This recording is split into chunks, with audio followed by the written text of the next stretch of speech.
وبركاته. إن الحمد لله نحمده ونستعينه ونعوذ بالله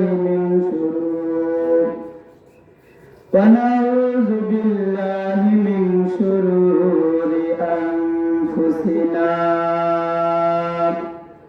ومن سيئات أعمالنا.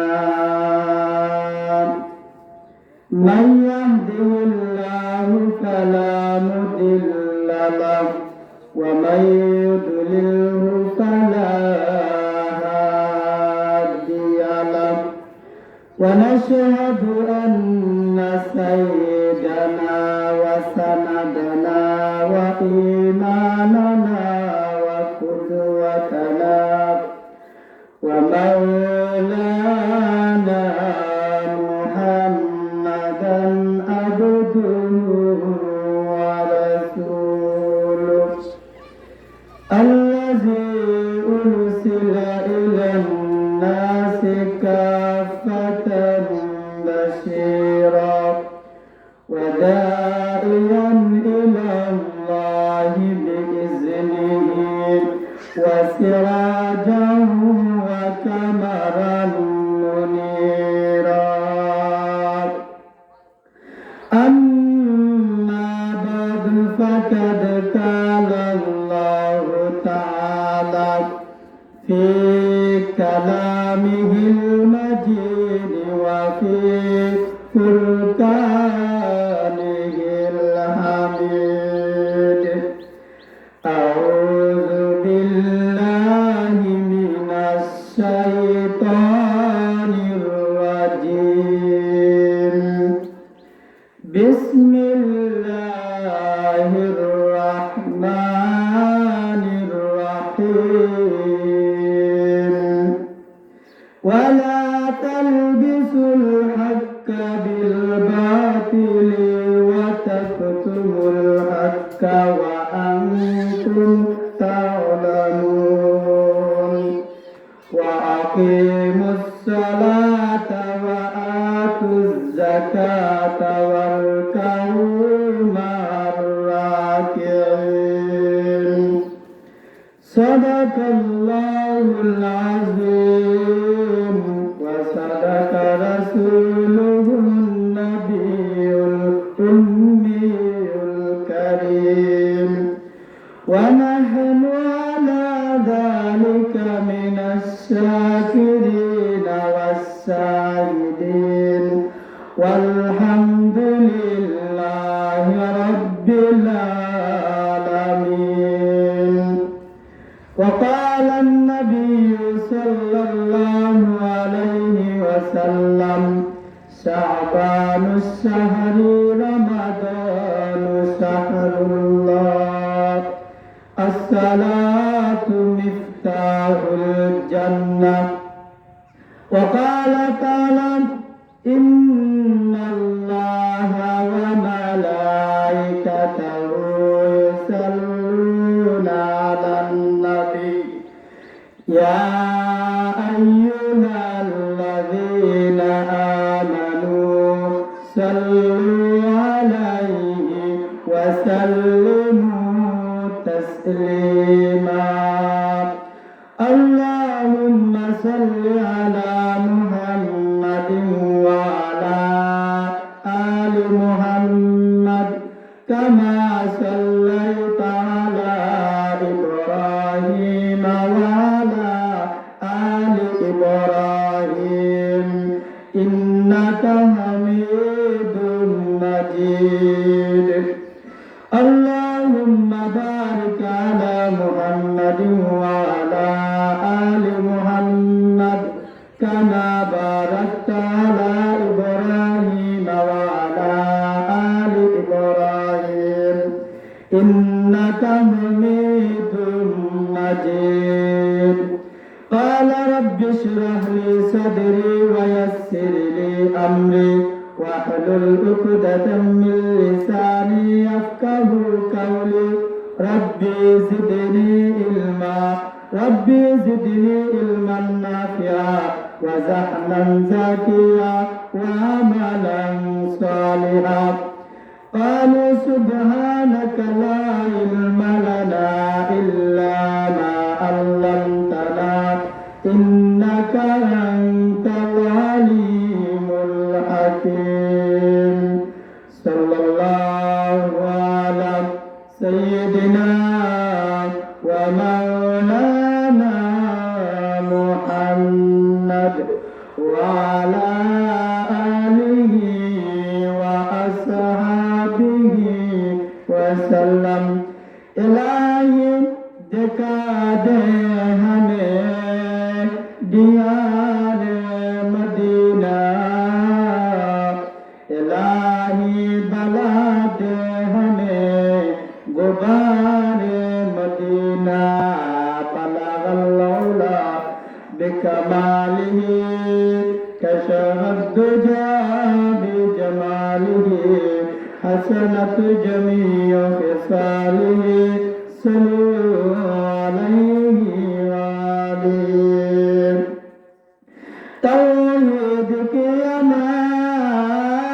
امانت حسینوں میں ہے ہمارا آسان ہی مٹانا نام و نشان ہمارا بلغ العلا بکمالہ كشف الدجى بجماله حسنت جميع خصاله صلوا عليه وآله او مرد مسلمان ہوتا مرد مسلمان او مرد مسلمان ہوتا مرد مسلمان ایک ہاتھ میں تلوار ایک ہاتھ میں قرآن ایک ہاتھ میں تلوار ایک ہاتھ میں قرآن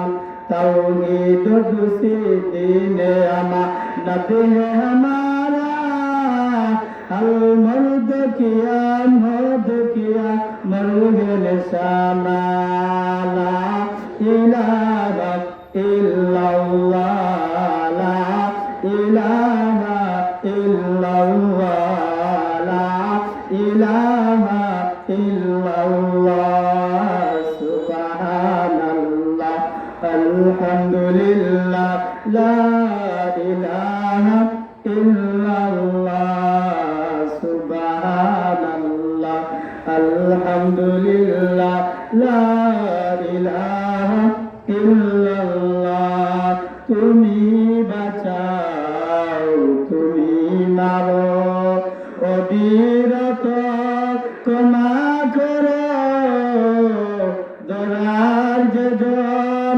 তাকে ধরো তুমি হলো সবই আল্লাহ সুবহানাল্লাহ আলহামদুলিল্লাহ লা ইলাহা ইল্লাল্লাহ সুবহানাল্লাহ আলহামদুলিল্লাহ লা ইলাহা ইল্লাল্লাহ তোমার যে কে পরে অবাধ্য হয় কেমন করে তোমার যে কে পরে অবাধ্য হয় কেমন করে সব কিছু তোমারি আল্লাহ সুবহানাল্লাহ আলহামদুলিল্লাহ লা ইলাহা ইল্লাল্লাহ লা ইলাহা ইল্লাল্লাহ মুহাম্মাদুর রাসূলুল্লাহ সাল্লাল্লাহু আলাইহি ওয়াসাল্লাম। অধ্যকার আয়োজিত কসুরগাঁও জামে মসজিদের উদ্যোগে ওয়াজ মাহফিল উপস্থিত সম্মানিত সভাপতি, বিশেষ অতিথি, প্রধান অতিথি, আমন্ত্রিত উলামায়ে কেরাম ও সর্বস্তরের যুবক ভাইয়েরা, মুরব্বী বাবারা, পর্দার অন্তরালের শ্রদ্ধা ভাজন সর্বাস্তরের সম্মানিতা মা ও বোনেরা, আল্লাহ রাব্বুল আলামিনের দরবারে অসংখ্য অগণিত শুকরগুজার যে আল্লাহ রাব্বুল আলামিনে আপনাকে আমাকে এত বড় মূল্যবান একটা মজমার মধ্যে আসার বসার কথা বলার শোনার তৌফিক দিয়েছেন। এর জন্য আমরা অন্তরের অন্তরস্থল থেকে মনের গভীর থেকে শুকরিয়া তান আদায় করি, আলহামদুলিল্লাহ। আল্লাহ রাব্বুল আলামিন এটা যে একটা কচুয়ারগাঁও জামে মসজিদের উদ্যোগে আজকে ওয়াজ মাহফিল, এটা ভাগ্যের ব্যাপার, ভাগ্যের ব্যাপার না? আল্লাহর মসজিদ, আল্লাহ ওয়ালার মসজিদ, আল্লাহ রাব্বুল আলামিন এটা আমাদেরকে মায়া করেছেন, ভালোবেসিয়া আল্লাহ বন্দাদের অন্তরের মধ্যে দ্বীনি মজমা চালু করার লাগে মেহনত তৈয়ার করে দিচ্ছেন। এর জন্য আল্লাহ রাব্বুল আলামিন এই মজমার সিস্টেম করাইয়া দিচ্ছেন। পরিশ্রমের ফলে আজকে আমরা এই মজমার মধ্যে আসতাম পারছি, বসতাম পারছি, কথা বলতে পারতেছি, কথা শুনতে পারতেছি। আমাদের যে মজমার মধ্যে মূলত আমরা এটা একটা বৎসরিক মাদ্রাসা। এই যে মাহফিল হয়, জায়গায় জায়গায় মাহফিল করা হয়, মূলত এটা বাৎসরিক একটা মাদ্রাসা হিসাবে করা হয়। এই মাহফিলের মধ্যে উলামায়ে কেরাম, বেরাদারানা ইসলাম এই মাহফিলের মধ্যে বয়ান করেন। বয়ানের মূলত অর্থ হলো যে মানুষকে দিনের দাওয়াত পৌঁছায় দেওয়া, জায়গায় জায়গায় দিনের দাওয়াত পৌঁছায় দেওয়া, মানুষ যাতে দিনের কথা শুনিয়া আমল করতে পারে সে অনুযায়ী উলামায়ে কেরামে বয়ান পেশ করেন। ঠিক কিনা সাহাবায়ে কেরাম? প্যারে হাজিরিনে কেরাম, আমরা এই যে প্রত্যেক জায়গায় জায়গায় মাহফিলের মধ্যে দিনী মজমার দিনী কথা শুনি, আসলে আমল করতে হইলে দিন শিক্ষা লাগে। দুনিয়া শিক্ষা হইলা আমল করা যায় না, আমল করতে হইলে দিন শিক্ষা করা লাগে। দিন শিক্ষা যদি আমল করো ও আমলে কাজে লাগে। ঠিক কিনা বলেন? প্যারে হাজিরিনে কেরাম, আমরা যে এই জায়গায় জায়গায় মাহফিলের মধ্যে উলামায়ে কেরাম কথা বলেন, জায়গায় জায়গায় দিনী কথা হয়, এই কথার মধ্যে আমরা অনেকগুলা শিক্ষা গ্রহণ করার জন্য কথা বলা হয়, যাতে মানুষ দিনের কাজ করতে পারে, যাতে মানুষ দিন ইলম শিক্ষা গ্রহণ করে দুনিয়া জীবন তার আমলের মধ্যে অতিবাহিত করতে পারে। কিন্তু আমাদের সমাজে দেখা যায় যে জায়গার দিনী কথার আয়োজন হয়, সে জায়গার মধ্যে গোটা কয়েকজন মানুষ ধরা হয়, জামায়াত হয় গোটা কিছু মানুষ, পাড়াবর্তী মহল্লাবর্তী মানুষ থাকার পরেও মাহফিলের মধ্যে মানুষ আসে না, বসে না। আসলে মানুষে বুঝে না যে এটা একটা দিনী মজমা, এই মজমার মধ্যে বসলেই তোমার সগীরা গুনার মাফ। বলেন সুবহানাল্লাহ। প্যারে হাজিরিনে কেরাম, মুসলমান ভাইরা আমার, তুমি দুনিয়া জমিন আমাদেরকে আল্লাহ রাব্বুল আলামিন দিনের কাজ করার জন্য অস্থায়ী দুনিয়ার মধ্যে পাঠাইছেন। আল্লাহ রাব্বুল আলামিন আমাদেরকে দুনিয়ার জমিনে পাঠাইছেন ইবাদতি আর বন্দেগী করার জন্য। ইবাদত বন্দেগী করার জন্য আল্লাহ রাব্বুল আলামিন সিস্টেম তরিকা বাতায় দিয়েছেন। আল্লাহ রাব্বুল আলামিন কুরআনুল কারীমের মধ্যে বলেন, ওয়া মা খালাকাতুল জিন্না ওয়াল ইনসা ইল্লা লিয়াবুদুন। হে মানব জাতি, আমি আল্লাহ জিন্নাত আর মানুষকে শুধু আমি আল্লাহর ইবাদতের জন্য পাঠাইলাম।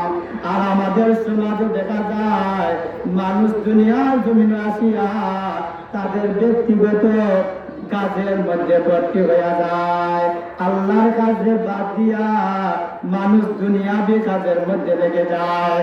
এ দুনিয়ার মানুষ, আল্লাহ রাব্বুল আলামিন বলেন, জিন এবং ইনসান মানব সম্প্রদায় আমি আল্লাহ রাব্বুল আলামিন একমাত্র কেবলমাত্র আমি আল্লাহর ইবাদতের জন্য পাঠাইলাম। আর আমরা এসে কি করি দুনিয়ার কাজে ব্যস্ত হয়ে যাই। আল্লাহ রাব্বুল আলামিন এই যে মূল্যবান একটা শাবান মাসের মধ্যে আজকে আল্লাহ রাব্বুল আলামিন আমাদেরকে ভালোবেসেন, আল্লাহ তিনি মজমার মধ্যে বসার তৌফিক দিয়েছেন। এটা আমাদের সুকপাল, আমাদের ভাগ্য। আল্লাহ রাব্বুল আলামিন বলেন, হে আমার বান্দা বান্দীরা, তোমরা আমি আল্লাহর কাজ করো, তবে আমি আল্লাহর কাজ করার জন্য লাইন বাই লাইন রেডি করে দিলাম।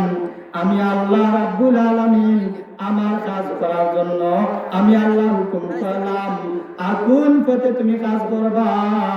আল্লাহ রাব্বুল আলামিন বলেন, আমার নবীর তরিকা অনুযায়ী কাজ করবা, ভিন্ন তরিকায় কাজ করলে চলবে না। আল্লাহ এবং নবীর তরিকায় যদি কাজ করো, আল্লাহ এবং নবীর তরিকায় যদি তুমি জীবন যাপন করো, হে দুনিয়ার মুসলমান ইমানদার আল্লাহর গোলাম, তোমার জীবনে যদি আল্লাহর হুকুম নবীর তরিকায় অতিবাহিত করো, আল্লাহ রাব্বুল আলামিন কুরআনুল কারীমের মধ্যে বলেন, ইন্নাল্লাযীনা আমানু ওয়া আমিলুস সালিহাত কানাত লাহুম জান্নাতুল ফিরদাউসি নুজুলা। আল্লাহ রাব্বুল আলামিন বলেন, হে আমার বান্দা বান্দীরা, ইন্নাল্লাযীনা, নিশ্চয় আমি আল্লাহ বললাম, ইন্নাল্লাযীনা আমানু, যারা ঈমান আনছো, ওয়া আমিলুস সালিহাত, আর নেক আমল করো, এর বিনিময়ে আমি আল্লাহ ওয়াদা করলাম, ঘোষণা করলাম, আমি আল্লাহ কানাত লাহুম জান্নাতুল ফিরদাউসি নুজুলা। আমি আল্লাহ রাব্বুল আলামিন আমলের আর ঈমানের বিনিময়ে আমি আল্লাহ তোমাদেরকে জান্নাতুল ফিরদাউস দান করলাম। বলেন সুবহানাল্লাহ। আল্লাহ আল্লাহ क्या मुबारक नाम है, अल्लाह अल्लाह आशिको माशुक है, अल्लाह अल्लाह ওই যে নিস্তু নাম সিরে সুখ তারিকুনাত জামান তামাম। আল্লাহর কাজ করতে হলে আল্লাহর হুকুম নবীর তরিকায় করা লাগবে। বিহারে হাজিরিন কেরাম মুসলমান ভাইরা আমার, আল্লাহর কাজ আমরা করতাম সবেই পারে, আল্লাহর কাজ আমরা করতাম সবেই চাই, কিন্তু আমাদের আল্লাহর কাজের মধ্যে দেখা যায় আমরা সমাজ মন গড়া কিছু কাজ চলেনি, না চলে না। চিল্লা বলে মন গড়া কাজ চলেনি। আল্লাহ বলেছেন, আমার হুকুম নবীর তরিকা তুমি কাজ করবা, কিন্তু আমরা সমাজে দেখা যায় মন গড়া কাজ শুরু হয়ে যায়, আল্লাহর হুকুমের বাইরের কাজ হয়নি না হয় না, নবীর তরিকার বাইরে কাজ হয়নি না হয় না। আল্লাহর বান্দা বান্দীরা, আমরা সবাই চাই আল্লাহর জান্নাতে যাইতাম, আমরা সব চাই জান্নাতে যাইতাম। মুসলমান ইমানদার চায় জান্নাতে যাইত, হিন্দু ব্যক্তি সেও চায় স্বর্গে যাইত, খ্রিস্টান সেও চায় স্বর্গে যাইত, বৌদ্ধ খ্রিস্টান হিন্দু বৌদ্ধ তারাও চায় স্বর্গে যাইত, কেউ নরকে যাইতে চায় না। কি বলে? কেউ নরকে যাইতে চায় না, সবাই চায় স্বর্গে যাইবে, সবাই চায় জান্নাতে যাইবে, ঠিক কিনা? সবাই চায় জান্নাতে যাইব। কিন্তু প্যারে হাজিরিনে কেরাম মুসলমান ভাইরা আমার, জান্নাতে যাওয়ার রাস্তা একটা, জাহান্নামে যাওয়ার রাস্তা একটা, দুইটা রাস্তা। তোমার যেটা ভালো লাগে সেই রাস্তা গ্রহণ করো, কোনো বাধা নাই। দুনিয়ার মুসলমান ইমানদার, তুমি যদি চাও জান্নাতের পথে যাইতা কেউ বাধা করবে না, তুমি যদি চাও জাহান্নামের রাস্তায় যাইতা তাও তোমাকে কেউ বাধা দিবে না। তবে দিনের দাওয়াত তোমাকে পৌঁছায় দেওয়া হবে, উলামায়ে কেরাম তোমাকে দিনের দাওয়াত দিবে, মুফাসসিরিনে কেরাম তোমাকে দিনের দাওয়াত দিবে।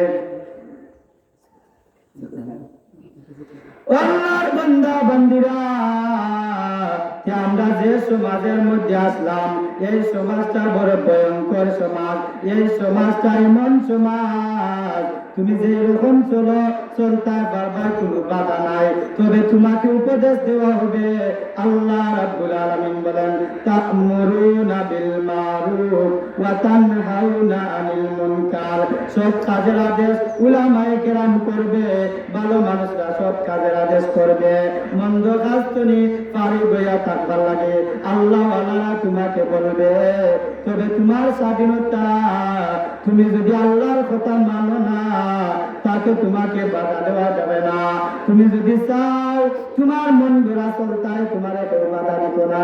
ও আল্লাহর বান্দা বান্দীরা, আল্লাহ রাব্বুল আলামিন উলামায়ে কেরামকে দিয়েছেন সৎ কাজের আদেশ করার জন্য, অসৎ কাজ থেকে মানুষকে নিষেধ করার জন্য। তুমি যদি উলামায়ে কেরামের কথা মানো না তোমাকে জোর করতো না, তবে জানিয়া নেও যদি অসৎ পথে তুমি চলো, অসৎ পথে তুমি জীবন যাপন করো, তোমার ঠিকানা হবে জাহান্নাম। আর যদি উলামায়ে কেরামের কথা মানিয়া দুনিয়া জীবন যাপন সঠিক পথে চলিয়া যাইতে পারো, ঘোষণা করা হইল তুমি আল্লাহর বান্দা বান্দি, তোমার জন্য আল্লাহ জান্নাতুল ফেরদাউস রিজার্ভ করে রেখেছেন। সুবহানাল্লাহ। আল্লাহ রাব্বুল আলামিন আমার তিলাওয়াত কৃত আয়াতের মধ্যে বলেন, ওয়ালা তালবিসুল হাক্কা বিল বাতিলি ওয়া তাকতুমুল হাক্কা ওয়া আনতুম তা'লামুন। তোমরা মিথ্যা দিয়ে সত্যের গায়ে পোশাক পরিয়ে দিও না এবং জেনে বুঝে সত্যকে লুকাইয়া রাখো না। আমাদের সমাজে দেখা যায় 500 টাকার বিনিময়ে বিচারও করতে সত্যরে লুকাইয়া আছে না নাই। সঠিক বিচারে 1000 টাকার বিনিময়ে ঘুষ খাইয়া আমাদের সমাজে দেখা যায় সত্যি কথারে মিথ্যা দিয়ে গোপন করে রাখে না। আল্লাহ রাব্বুল আলামিন বলেন, তোমরা সত্য, তোমরা মিথ্যা দিয়ে সত্যকে সত্যর গায়ে পোশাক লাগাবে না, অর্থাৎ তোমরা মিথ্যা দিয়ে সত্যরে লুকাইও না। মিথ্যা দিয়ে 500 টাকা 1000 টাকার বিনিময়ে সঠিক বিচার না কইরা মিথ্যা বিচার কইর না এবং জেনে বুঝে সত্যিকে লুকাইয়া রাখো না। তুমি জানলা যেটা সঠিক কিন্তু তুমি সঠিক কথা কইরা না, এটার কারণ হইল গিয়া 500 টাকা খাইছো, 1000 টাকা খাইছো, এই টেফেট করে গেছে, এর বিনিময়ে তুমি সত্যি বিচারে মিথ্যা বিচার করলাই। তোমার অভিমতা থাকার কারণে তুমি সত্যি মানুষে সঠিক মানুষে ওইটাই প্রত্যায়িত করলাই। তুমি আল্লাহর কাজ করা ধরে জবাবদিহি করা লাগবে। পরে আল্লাহ রাব্বুল আলামিন বলেন, ওয়াকিমুস সালাতা ওয়া আতুজ যাকাতা ওয়ারকাউ মা'আর রাকিঈন। আল্লাহ রাব্বুল আলামিন বলেন, তোমরা নামাজ প্রতিষ্ঠা করো, যাকাত আদায় করো, যারা আমার সামনে বনিত রুকু করে তোমরা তাদের সাথে রুকু করো। বলেন সুবহানাল্লাহ। আল্লাহ রাব্বুল আলামিন বলেন, তোমরা নামাজ কায়েম করো, অর্থাৎ সর্বদাই সর্ব জায়গায় নামাজ চালু করে দেও। তোমরা নিজেও নামাজ পড়ো, সব জায়গায় নামাজ কায়েম করে দেও। বলেন সুবহানাল্লাহ। আল্লাহ বলছে যে তোমরা কি করো, নামাজ কায়েম করো।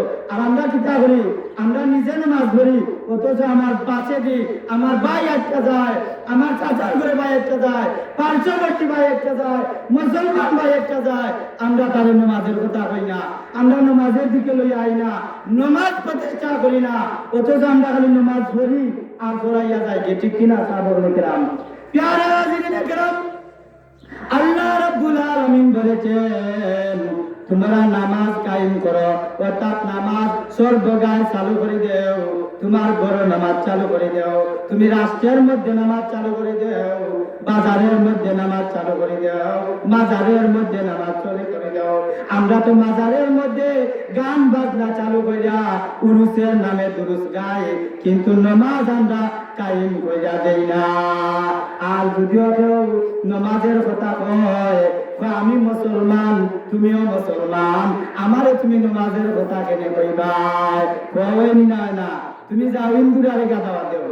ও মুসলমান আল্লাহর গোলাম, তুমি যে মুসলমান তোমার প্রমাণ হইল মুসলমানের প্রমাণ হইল যে নামাজ নমাজবিহীন মুসলমান দাবি করা যায় নমাজবিহীন মুসলমান হওয়া যায় না ঠিক কিনা প্যারে হাজিরিন কিরাম মুসলমান হতে হলে 2 নম্বর শাখা হইল নামাজ কায়েম করা লাগবো নামাজ নিজে পড়া লাগবো তোমার মুসলমান বাইরে নামাজের দাওয়াত দেওয়া লাগবো ও আল্লাহর গোলাম মুসলমান বাইরে আমার আমরা সমাজ যদি নামাজ কায়েম হয়ে যায় নামাজ ঘরে বাইরে চালু হয়ে যায় ও শান্তির আর কোনো কারণ বাকি থাকতো না ঠিক কিনা বলে আমরা সর্বদাই যদি নামাজ চালু হয়ে যায় নামাজ কমপ্লিট হয়ে যায় তখন কাছে নামাজি থাকবনি নামাজি মানছে মিশামাত করি এখন দেখা যায় আমরা সমাজও নামাজ পড়ে মিশাও মাতে এরকম আছে নিনা নাই আমরা সমাজও দেখা যায় নামাজ পড়িয়া বাড়াইছে অথচ মিশামাতি দিচ্ছে আছে নিনা নাই নামাজ পড়ে আরেকজনের জমিন আল গাছা অর্ধেক দিচ্ছে কি আছে নিনা নাই নামাজ পড়ে তসবি করে জিকির করে এরপরে বলেন তো অবাধ্য কাম করে নিনা করে না এই সমস্ত 1 নম্বর কারণ হইল যে ব্যক্তি নামাজ পড়ে মিশামাতে ও মানছেন নামাজ হইছে না কারণ আল্লাহ রাব্বুল আলামিন বলেছেন যে নামাজ পড়বো সে মিশামাত নাই যে নামাজ পড়বো সে আরেকজনের জমিন দখল করতো নাই যে নামাজ পড়বো সে মিশামাত নাই যে নামাজ পড়বো সে অন্যায় কাম করতো নাই তবে তার নামাজ হইতব আল্লাহর হুকুম নবীর তরিকা অনুযায়ী ঠিক কিনা বলেন আমরা সমাজে দেখা যায় মুসল্লি 5 ওয়াক্ত নামাজ পড়েন অথচ ওযুর ফরজ জানেন না এই রকমের মুসল্লি আছেন না নাই দেখা যায় নামাজ 5 ওয়াক্ত পড়েন দাইমান অথচ তাঙ্গে জিকান হইল তান তো ওযুর ফরজ জানেন না গোসলের ফরজ জানেন না তোমার যদি গোসল হয় না ওযু হইতো না ওযু হয় না নামাজ হইতো না তুমি সারা জীবন নামাজ পড়লেও এই নামাজ দিয়ে তুমি মুসলমান আর জান্নাত পাইতা না মুসলমান ইমানদার ও আল্লাহর বান্দা বান্দিরা অনেক মা বোন আছে ওযুর ফরজ জানে না গোসলের ফরজ জানে না নামাজের ফরজ জানে না নামাজের ওয়াজিব জানে না বলেন তো মানছে যে জানে না সে যদি নামাজ পড়ে তার নামাজ হইব নি জানে না তোমার নামাজ কি লইব তুমি নামাজ পড়া শিখতেইবা ওযু পড়া শিখতেইবা গোসল করা শিখতেইবা কয়টা গোসলের ফরজ কয়টা ওযুর ফরজ এক হুজুরে আসলে জিকাইলা বাবা কই গোসলের ফরজ কটা তান কোন গোসলের ফরজ 3টা জিকাইলা কোটা কিতা কিতা তান কোন সাবান লুঙ্গি আর গামছা কইছে নি গোসলের ফরজ তান কিতা হইলা সাবান লুঙ্গি গামছা হুজুরে বলে ওটা বুঝি গোসলের ফরজ ওগুলি 3টা তারা গোসল করে আইলো কিলা আইতা সাবান গোসল করে আইতা এখন দেখেন আমাদের সমাজও এমন মানুষ পাওয়া যায় মুসলমান ইমানদার দাবি করে অথচ মুসলমানের কলিমা পারে না আছে না নাই আছে এমন মুসলমান পাওয়া যায় নবীর নাম জানে না এমন মানুষ পাওয়া যায় ও আল্লাহর বান্দা বান্দীরা কোন 5 ওয়াক্ত নামাজে কত করে রাত নামাজ পড়া লাগে ইকানো জানে না ও কাছে আমি সমস্ত না জানলে নামাজ পড়া হইব নি নামাজ পড়া যদি হয় না এই ব্যক্তি মিশামাত ছাড়তে পারবো নি এই তো মিশামাত ছাড়তে না নামাজ হইতো না তুমি মিশামাত ছাড়বাই কিনা নামাজ পড়তে হইলে আগে এই সমস্ত শিক্ষা করা লাগবো আর এই সমস্ত শিক্ষা করতে হইলে উলামায়ে কেরামের কান্দার যাওয়া লাগবো মসজিদে যাওয়া লাগবো ও আল্লাহ বান্দা বান্দিরা ও আল্লাহর গোলাম তুমি যদি বাজার করতে যাও তৈলের দোকানে যাও তেল পাওয়া যায় মাছ বাজারে যাও মাছ পাওয়া যায় চাউলের দোকানে যাও চাউল পাওয়া যায় ও আল্লাহর গোলাম নামাজ শিক্ষা কোথায় করা যায় ওই কচুয়ার গাঁও জামে মসজিদও যদি যাও তুমি নামাজ শিক্ষা বোঝা যাইবা ওই বাদগাঁও মাদ্রাসা যাও তুমি নামাজ শিক্ষা পারবা উলামায়ে হক্কানি, উলামায়ে রব্বানি, উলামায়ে কেরামতের কাছে যাও, তুমি নামাজ পড়া নামাজ শিক্ষাইতে পারবা। নতুবা দুনিয়ার কোন জায়গায় তোমার নামাজ শিক্ষা দেওয়া হয় না।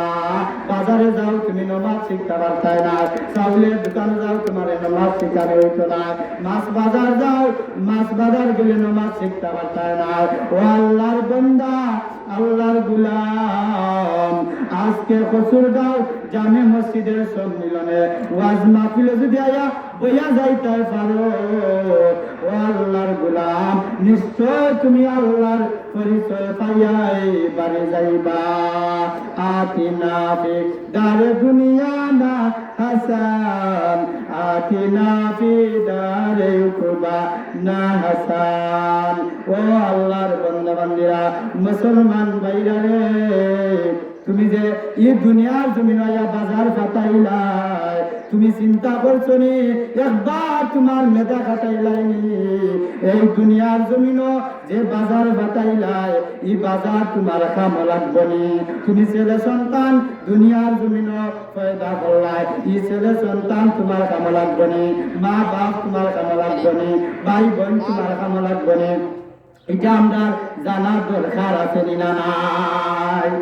আমরা যে দুনিয়ার জমিনে আসলাম, আসিয়া এই যে বাজার ফাটাইলাম, ফুয়া জন্মাইলাম, ফুরি জন্মাইলাম, বউ লইলাম, বাচ্চা লইলাম, এর বাদে মা আছেন বাপ আছেন, এরা কোনো কামও লাগবনি, আমরা জানা লাগবনি না? লাগতো না?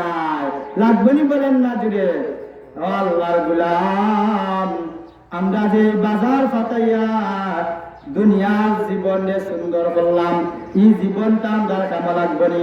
আল্লাহ রাব্বুল আলামিন কুরআনুল কারীমের মধ্যে বলেন, ইয়াউমা ইয়াফিরুল মারউ মিন আখি ওয়া উম্মিহি ওয়া আবি ওয়া সাহিবাতিহি ওয়া বানি। হে দুনিয়ার মানুষ, তোমরা জেনে নাও আমি আল্লাহ এই দুনিয়াকে কত সুন্দর করে বানাইলাম। আমি আল্লাহ এই দুনিয়াকে জাকজমক দিয়া বানাইলাম। এই দুনিয়াকে টাউন বন্দর কল কারখানা দিয়া বানাইলাম। তোমার প্রয়োজনের সব কিছু দিয়া আমি আল্লাহ এই দুনিয়া জাকজমক দিয়া সৃষ্টি করলাম। ও আল্লাহর গোলাম, তুমি জেনে নাও এই দুনিয়ার পরে পরকাল জিন্দেগিতে তোমার কি কাজে লাগবে আর কি লাগবে না। ও আল্লাহর গোলাম, এই দুনিয়াকে কোন স্থায়ী দুনিয়ার মধ্যে আমরা বাস করতেছি। এই দুনিয়া আজকে আছে, কালকে থাকবে না। কিন্তু আমরা যে দুনিয়ার মধ্যে যাব, কবরের জিন্দেগি শুরু আছে, তার কোনো শেষ হবে না। ও আল্লাহর গোলাম, আল্লাহ রাব্বুল আলামিন বলেন, এই দুনিয়া কিয়ামত যে সময় ইসরাফিলের সিংহার মধ্যে পড়িবে, দুনিয়া তুলার মতো পাটিয়া পাটিয়া ছিন্ন বিচ্ছিন্ন হয়ে যাবে। ও আল্লাহর বান্দা বান্দিরা, প্যারে হাজিরিনে কেরাম, মুসলমান ইমানদার আল্লাহর গোলাম, আমরা যদি এই দুনিয়া ত্যাগ করে পরকাল জীবনে যাই, আমরা হিসাব করা লাগবো আমাদের কোন জিনিসটা কাজে আসবে। যে সময় কিয়ামত শুরু হবে, ইসরাফিলের সিংহার মধ্যে ফুৎকার দিবে, কিয়ামত শুরু হয়ে যাবে। ওই কিয়ামতের ময়দানে দেখা যাবে বান্দা একটা নেকির ভাবে আল্লাহর কাছে একটা পড়বে, একটা নেকির ভাবে বান্দা জাহান্নামে যাওয়া সাব্যস্ত হইব। আল্লাহ রাব্বুল আলামিন ওই বান্দা বান্দীদেরকে মায়া করে ভালোবেসে মহব্বত করে আল্লাহ রাব্বুল আলামিন বলবেন, হে আমার বান্দা, হে আমার বান্দী, তুমি একটা গুনাহের কারণে আজকে জাহান্নামে যাওয়া সাব্যস্ত হইল। এখন যাও, দুনিয়ার জমিনে তোমার অনেক ছেলে সন্তান ছিল, ভাই ছিল, বাবা ছিল, যাও তাদের কাছে যাও, গিয়া দেখো তোমার একটা নেকি দিয়ানি তারা সাহায্য করে। কে বলবেন? আল্লাহ রাব্বুল আলামিন বলবেন, যাও তোমার আত্মীয়দের কাছে যাও, গিয়া দেখো তারা নি তোমাকে একটা নেকি দিয়া সাহায্য করে। আল্লাহ রাব্বুল আলামিন কুরআনুল কারীমের মধ্যে বলেন, ওয়া মাইয়ামাল মিসকালা যাররাতিন শাররান ইয়ারা ওয়া মাইয়ামাল মিসকালা যাররাতিন খায়রান ইয়ারা। হইয়া যদি কবরে যাও, কবরের দুই পাশের মাটি এমন ভাবে চাপ দিবে রে, চাপের সাথে তোমার এক পাজরের হাড্ডি অন্য পাজরে গিয়া স্বপ্নের মতো তোমার অলবটে হয়ে যাবে। বলেন নাউযুবিল্লাহ। এক জাররা পরিমাণ গুনাহ যদি কবরে যাও, তোমার কবরে সাপ বিচ্ছু দর্শন করবে, একটা সুবল তোমার কবরে মারবে, 70 গজ মাটির নিচে তুমি দাফন হয়ে যাবে। আবার তোমাকে উঠানো হবে, আবার তোমাকে সাপে দর্শন করবে, এমত অবস্থায় কিয়ামত পর্যন্ত তোমাকে দর্শন করবে। ও আল্লাহর বান্দা বান্দিরা, মুসলমান ভাইরা রে আমার, ওই সময় আল্লাহর বান্দা বান্দিরা তারা কি করবে? ওই সময় তারা তাদের ভাইয়ের কাছে যাবে। ইয়াউমা ইয়াফিরুল মারউ মিন আখি, তার ভাইয়ের কাছে গিয়ে বলবে, হে ভাই, দুনিয়ার জমিনে তোমারে কত মহব্বত করছি, না খাইয়া আমি খাবাইছি, বলবো আমি দুনিয়ার মাঝে আসলাম ঠিক আছে, কিন্তু আমার ভাই আছে করে এটা আমার জানা নাই। বলেন নাউযুবিল্লাহ। আসলে আমরা কিয়ামতের কথা চিন্তা করি আর কথা বলি, আল্লাহ রাব্বুল আলামিন কিয়ামতের কথা কালামে কোরআনের মধ্যে বলেছেন, কিন্তু দুনিয়ার সমাজও দেখা যায় যদি একটু স্বার্থের বিনিময় লাগে, একটু স্বার্থের মধ্যে আঘাত লাগে, ছেলে মারে অস্বীকার করে, মায় ছেলেরে অস্বীকার করে, ভাইয়ে বাইরে অস্বীকার করে, করেনি না করে না, দুনিয়ার মধ্যে প্রমাণ পাওয়া যায়। আর যদি তুমি সুসন্তান দেখা যাইতে পারো, তুমি যদি একজন আলিম উলামার লগে কুরআনে হাদিসের লগে সম্পর্ক রাখো, কাল কিয়ামতের ময়দানে তারা তোমার সুপারিশ করিয়া জান্নাত পর্যন্ত লইয়া যাইব। তোমার যদি একটা সন্তান কুরআনের হাফিজ হয়, তোমার সুপারিশ করিয়া জান্নাত লইয়া যাইব। তোমার যদি ভাই একটা কুরআন ওয়ালা হয়, আলিম উলামা হয়, তুমি বাইরে তুইয়া তোমার ভাই জান্নাতে যাবে না। বলেন ঠিক কিনা? মা মারে, মা ছেলেরও স্বীকার করবো, বাবা ছেলেরও স্বীকার করবো, এমত অবস্থায় থাকার পরে মহান আল্লাহ রাব্বুল আলামিন বান্দা যে সময় কিয়ামতের ময়দান সারা গুলিয়া দেব একটা নেকির অভাবে, বান্দা আর কেউ গেছে গিয়া একটা নেকি পাইল না, সাথে সাথে বান্দারে আল্লাহ দয়া করে ভালোবেসে বলবেন, রে আমার বান্দা, দুনিয়ার তাকেও আমি তোরে ভালোবাসি, মহব্বত করছি, যারে বান্দা যা, আমি আল্লাহ দয়ার সাগর, মায়ার সাগর, কিয়ামতের ময়দানে আমি তোকে দয়া করে জান্নাতের মধ্যে দিয়া দিলাম। বলেন সুবহানাল্লাহ। আল্লাহ রাব্বুল আলামিন আমরা আলোচনা যতটুকু হয়েছে এর অধিকটুকু পরিমাণ আমল করার তৌফিক দান করেন। ওয়া মা আলাইনা ইল্লাল বালাগ ওয়া আখির দাওয়ানা আনিল হামদুলিল্লাহ।